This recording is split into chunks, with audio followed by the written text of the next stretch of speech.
بسم اللہ الرحمن الرحیم۔ محترم احباب، جمعہ کے دن جمعہ کی نماز کو 10 دن کے گناہوں کا کفارہ کیسے بنائیں، اس سلسلے کے اندر صحیح مسلم کی ایک روایت ہے۔ حضرت ابو ہریرہ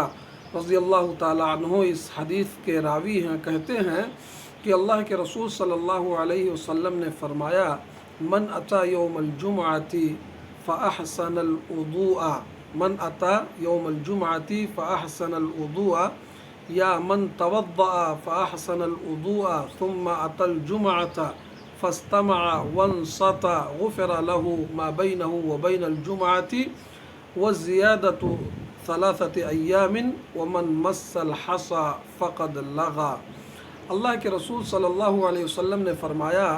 کہ جس نے وضو کیا اور اچھی طرح سے وضو کیا، پھر جمعہ کی نماز ادا کرنے کے لیے مسجد میں آیا، فاستمع، اور اس نے امام کا خطبہ سنا اور خاموش رہا، تو اس کے گناہ کو بخش دیا جاتا ہے۔ ما بینہ و بین الجمعۃ، ایک جمعہ سے دوسرے جمعہ کے درمیان، ایک جمعہ سے لے کر کے دوسرے جمعہ کے درمیان جو کچھ گناہ اس سے ہوئے ہوتے ہیں اس کو بخش دیا جاتا ہے۔ وزیادۃ 3 ایام، اور اس پر مزید 3 دن، یعنی کل 10 دنوں کے گناہوں کا کفارہ اللہ تبارک و تعالیٰ جو ہے جمعہ کی نماز کو پڑھنے کی وجہ سے، اچھی طرح سے وضو کرنے کی وجہ سے، امام کے خطبہ کو سننے کی وجہ سے اور خاموشی اختیار کرنے کی وجہ سے اللہ تبارک و تعالیٰ بخش دیتا ہے۔ آگے فرمایا، وَمَن مَسَّ الْحَصَىٰ فَقَدْ لَغَىٰ، جس نے کنکری سے کھلواڑ کیا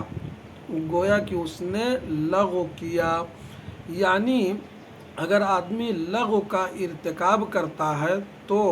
ایسی صورت میں اس کفارے سے، گناہوں کے اس کفارے سے وہ محروم ہو جاتا ہے۔ لغو کیا ہے؟ مثلا امام خطبہ دے رہا ہو، آدمی جو ہے ٹیک لگا کر کے بیٹھا رہے، سویا رہے، امام کا خطبہ نہ سنے، یا اسی طرح سے آپس میں گفتگو کرتے رہیں، کھیل کود کرتے رہیں، یا اگر کوئی کچھ کر رہا ہے تو اس کو ڈانٹیں، بولیں، اس طرح کے حرکات کرنے سے یہ جو فضیلت بیان کی گئی ہے یا گناہوں کا جو کفارہ 10 دن کا بیان کیا گیا ہے، اس سے آدمی محروم ہو جاتا ہے۔ لیکن اگر آ کر کے آدمی ٹائم سے مسجد پہنچتا ہے، وضو کرتا ہے، سنت پڑھتا ہے، امام کے خطبہ کو، خطیب کے خطبہ کو سنتا ہے،